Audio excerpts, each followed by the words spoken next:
நாம் இப்பொழுது 7ஆம் வகுப்பு தமிழ் பாடத்தில் இயல் 2 பகுதியில் அப்படியே நிற்கட்டும் அந்த மரம் பற்றி பார்க்க இருக்கின்றோம். அப்படியே நிற்கட்டும் அந்த மரம். இப்பாடலை இயற்றியவர் ராஜமார்த்தாண்டன். இவர் தமிழகத்தை சேர்ந்த விமர்சகர், இதழாளர், கவிஞர். இவரது சொந்த ஊர் கன்னியாகுமரி அருகே உள்ள பொற்றையடி என்னும் கிராமம். இவரது கொங்குதேர் வாழ்க்கை என்னும் பேரிலான தொகுப்பு நூல்கள் குறிப்பிடத்தக்கவை. ராஜமார்த்தாண்டன் தினமணி உதவி ஆசிரியராக பணியாற்றியவர். கொல்லிப்பாவை என்னும் சிற்றிதழை நடத்தியவர். தனது இறுதி காலத்தில் காலச்சுவட்டில் பணியாற்றினார்.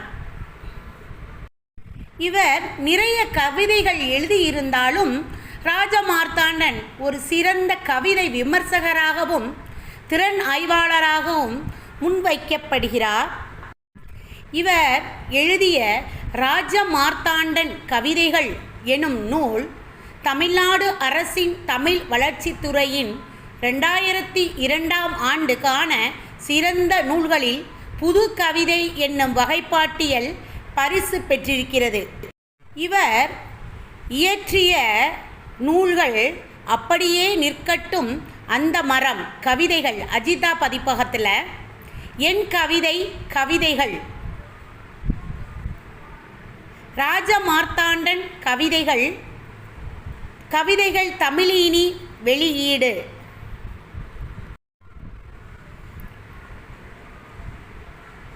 கொங்குதேர் வாழ்க்கை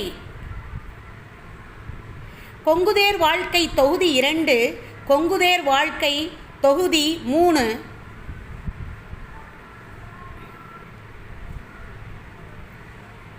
புது கவிதை வரலாறு, திறனாய்வு தமிழினி, புதுமை பித்தனும் கைச்சரவும், திறனாய்வு தமிழினி, அப்படியே நிற்கட்டும் அந்த மரம் என்னும் நூலில் உள்ள கவிதை நமக்கு பாடமாக தரப்பட்டுள்ளது. மனதிற்கு மகிழ்ச்சியை தரக்கூடியது இயற்கை. நிலம் அடந்தைக்கு இயற்கை சூட்டிய மணி மகுடங்களே மரங்கள். அவை மனித வாழ்வியலோடு பின்னி பிணைந்தவை. மரங்களை பற்றிய நினைவுகள் பெரும்பாலான மனிதர்களின் உள்ளங்களுக்குள் புதைந்து கிடக்கின்றன. கால வெள்ளத்தில் மரங்கள் மறையலாம், அவற்றை பற்றிய நினைவுகள் மறையாது என்றுமே என்பதை விளக்கும் கவிதை ஒன்றை பார்க்கலாம். அப்படியே நிற்கட்டும் அந்த மரம் வடிவில். கவிஞர் ராஜமார்த்தாண்டன் தன் மனதில் எழும் எண்ணங்களை கவிதை வடித்திருக்கிறார். ஊரின் வடகோடியில் அந்த மரம் 5 வயதில் பார்த்தபோதும் இப்படியே தான் இருந்தது. 50ஐ தாண்டி இன்றும் அப்படியே தான். தாத்தாவின் தாத்தா காலத்தில் நட்டு வளர்த்த மரமா? அப்பா சொல்ல கேட்டிருக்கிறேன். பச்சை காய்கள் நிறம் மாறி செங்காய் தோற்றம் கொண்டதுமே சிறுவர் மனங்களில் பரவசம் பொங்கும். பளபளக்கும் பச்சை இலைகளுடைய கருநீல கோழி குண்டுகளாய் நாவற் பழங்கள் கிளைகளில் தொங்கும். பார்க்கும்போதே நாவில் நீரூறும். காக்கை, குருவி, மைனா, கிளிகள், இன்னும் பெயரறியா பறவைகளுடன் அணில்களும் காற்றும் உதிர்த்திடும் சுட்ட பழங்கள் பொறுக்க சிறுவர் கூட்டம் அலைமோதும். வயது வந்த அக்காளுக்காய் கையில் பெட்டியுடன் ஓடி ஓடி பழம் பொறுக்கும் தங்கச்சிகள். இரவில் மெல்லிய நில ஒளியில் படையெடுத்து வரும் பழந்தின்னி வௌவால் கூட்டம். தோப்பு முழுக்க பரவி கிடக்கும் மரத்தின் குளிர்ந்த நிழலிலே கிளியாந்தட்டின் சுவாரஸ்யம். புளிய மிலாருடன் அப்பா வரும் வரை. நேற்று மதியம் நண்பர்களுடன் என் மகன் விளையாடியதும் அந்த மரத்தின் நிழலில்தானே. பெருவாழ்வு வாழ்ந்த மரம் நேற்றிரவு பேய்க்காற்றில் வேரோடு சாய்ந்து விட்டதாமே. விடிந்தும் விடியாததுமாய் துஷ்டி கேட்கும் பதற்றத்தில் விரைந்து செல்கிறார் ஊர் மக்கள் குஞ்சு குழுவான்களோடு. எனக்கு போக மனமில்லை என்றும் என் மன வெளியில் அப்படியே நிற்கட்டும் அந்த மரம் குன்றுகளின் நடுவே மாமலை போல. ஆஹா, எவ்வளவு அருமையாக ராஜ மார்த்தாண்டன் அப்படியே நிற்கட்டும் இந்த மரம் இந்த கவிதையை படித்திருக்கிறார். இந்த கவிதையில் ஆசிரியர் தன் மனநிலையை விவரிப்பதாக உள்ளது. அதாவது சிறு வயதில் தாம் பார்த்த மரம் அப்படியே தன் மனசில் இருக்குது. அந்த மரம் அந்த நினைவுகள் அழியாமல் இருக்கணும் அப்படிங்கிறத வச்சு இந்த கவிதை ஏற்றிருக்கார். அதாவது ஊரின் வடகோடியில் ஒரு மரம் இருக்கான். 5 வயதிலேயும் அவர் பார்த்த போதும் இப்போ 50 தாண்டி பார்க்கும் போதும் அந்த மரம் அப்படியே இருக்கிறது. தாத்தாவின் காலத்தில் தாத்தாவோட தாத்தா காலத்தில் நட்டு வச்ச மரம் அப்படின்னு இவருடைய அப்பா சொல்லி அவர் கேட்டிருக்காராம். அவ்வாறு பார்த்தோமானால் எத்தனை தலைமுறைகளை தாண்டி தாண்டி இந்த மரம் அழகாய் நிலையாய் இருந்தது. அப்பேற்பட்ட அந்த மரம் தாத்தாவோட தாத்தா காலத்தில் நட்டு வைத்த மரம் அப்படின்னு இவருடைய அப்பா ஆசிரியருடைய அப்பா கூறுகிறாராம். மரத்தில் உள்ள பச்சை காய்கள் நிறம் மாறி செங்காய் தோற்றம் கொண்டதுமே சிறுவர் மனங்களில் எல்லாம் பரவசம் பொங்குதான். அந்த பச்சை இலைகளுக்கு இடையில் கருநீல குண்டு மாதிரி அந்த நாவற்பழம் தொங்குறதை பார்த்த உடனேயே இந்த சிறுவர்களுக்கெல்லாம் நாக்கில் நீர் ஊறுகிறது. அந்த மரத்தில் உள்ள அந்த கனியை காக்கை, குருவி, மைனா, கிளிகள், இன்னும் பேரறியா பறவைகள், அணில்கள் எல்லாமே உதிர்த்து விடுது இல்லையா. அதை பொறுக்கிறதுக்கு சிறுவர் கூட்டங்கள் அலைமோதுகிறதாம்.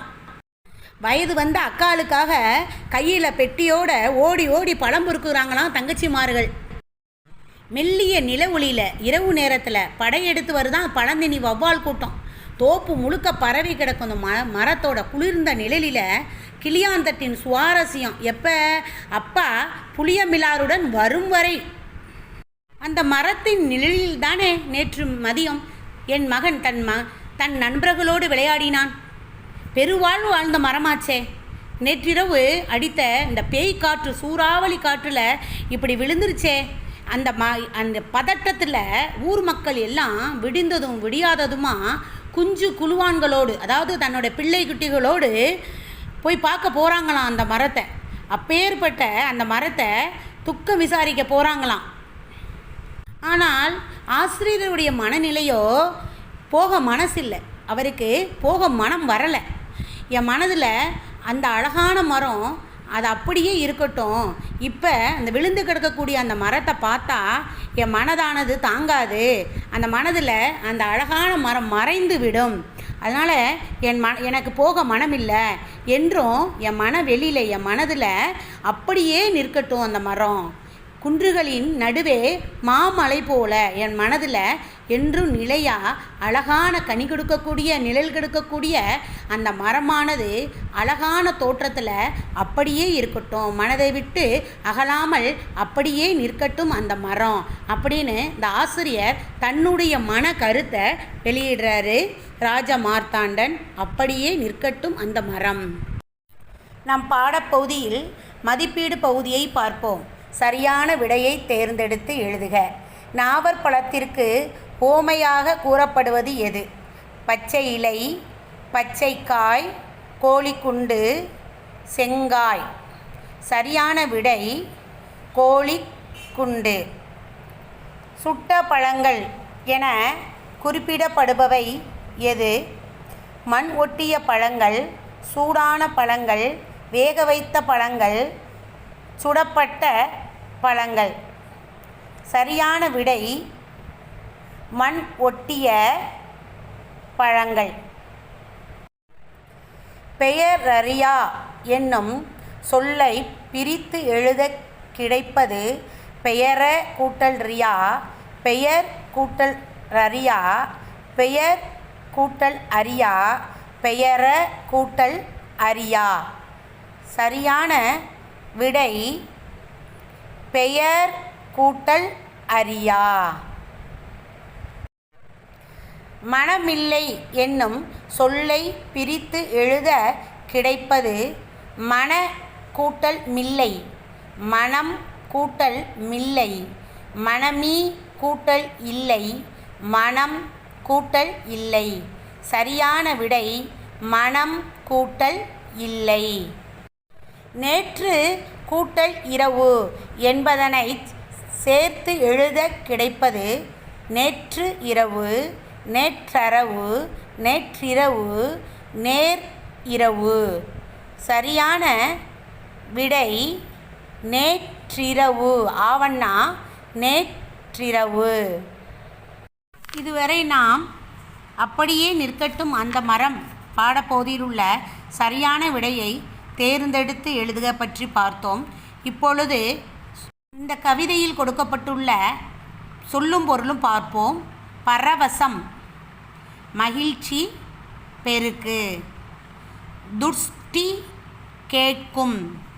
துஷ்டி கேட்கும் என்றால் துக்கம் விசாரித்தல். மாணவ செல்வங்களே, ஆசிரியர் அப்படியே நிற்கட்டும் அந்த மரம் என்ற கவிதை வடிவில் தமது எண்ணங்களை, அவருடைய கண்ணோட்டங்களை நம்முடன் பகிர்ந்து கொள்வதாக அமைந்துள்ளது இந்த கவிதை.